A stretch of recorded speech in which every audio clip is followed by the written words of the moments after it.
was amazing to me whenever I read the book of 1 Corinthians. You read the book of 1 Corinthians and Paul starts his letter off this way. Paul, an apostle, to them that are sanctified.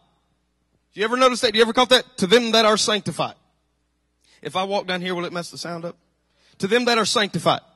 And then he spends 15 chapters telling them how unsanctified they are. Paul, an apostle, to them that are sanctified.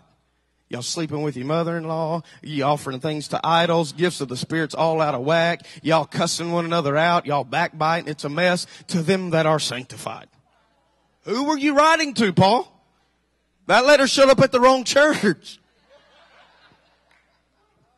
And I was meditating on that. Why would Paul call them sanctified? Because even when Paul was in Corinth, he got so sick and tired of messing with the people in Corinth that he got ready to leave. Corinth was so jacked up, even the word Corinthian was synonymous with prostitution. If you solicited the services of a prostitute, it meant you got Corinthianized. And Paul gets so fed up with the people, he gets ready to leave, and God speaks to him, and he says, don't you go anywhere, because I have much people in this city. Could you imagine, Paul? If these are your people, we are in trouble. You got much people in this city. They're sleeping with each other inside the church. Because God did not call them or identify them based on where they were. God identified them based upon where they were supposed to be. And the reason Paul addresses them as to them that are sanctified is because he's trying to get through to them and tell them who they're called to be so they'll change where they are.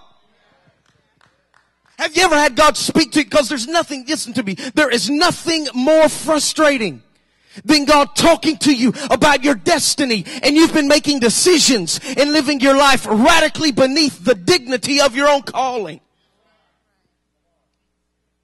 So you have this man Bartimaeus. You are called to be noble. You are called to reign. You are called to rule, and you are blind and broke and poor. So every time they call him by his name, you're noble. I'm not noble. I'm broke. Noble. Noble, noble, until maybe the vision of his nobility would become so much greater than the vision of his present circumstance. The greatest enemy to vision is sight. The greatest enemy to vision is sight. And if you focus on what you see with these, you'll never pay attention to what you see with this. Do you remember the story when the woman with the issue of blood is pressing through the crowd? The Bible says she began to say within herself, if I can but touch the hem of his garment, I shall be whole. The word picture in that text actually means this. Every time she would say to herself, if I can touch the hem of his garment, this is what it means. That God would paint a picture inside her spirit of her whole self. And every time she said, if I touch the hem of his garment, I shall be whole, the picture of her healed self would become more and more and more clear to where she started running after this, what she saw in her spirit and not what she saw with her sight. Are you hearing what I'm saying? So you have this man named Bartimaeus. Noble, noble, noble, noble. Have you ever had God annoy you and tell you who you're supposed to be? I got friends. They would tell me, they're in ministry today. They'd say, I would be in the bar trying to have a good time.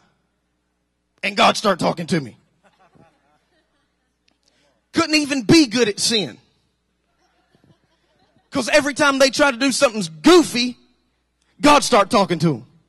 The worship leader at our ministry used to say, he'd say, I'll walk in the bar and I'd throw my leg over the bar stool and I'd be ready to have a good time. And then God would start tapping me on the shoulder. I'd start crying in the bar. Have to go home and pray. I wasn't even serving God because God will annoy the daylights out of you. Is anybody thankful that God will annoy the daylights out of you? Bartimaeus. Bartimaeus. You are noble. The Bible says that when Bartimaeus heard that Jesus passed by the way, he began to cry out. It's very important that you read the text that way. He began to cry out. Now, what did Jesus do in response to Bartimaeus' first prayer? Nothing. He completely ignored the man. Can you imagine Jesus of Nazareth walking by a blind man and paying him no mind whatsoever? And he's crying out, Jesus, Son of David, have mercy on me. It is amazing. If we see blind people on the side of the road, we have some form of sympathy, compassion, pity, something. I was preaching in New York a while back. There was a man with a sign out in Times Square, and he said, I need money. Not because I'm homeless, but I need it for beer, hookers, and drugs. But at least I'm honest. And people are walking by handing him.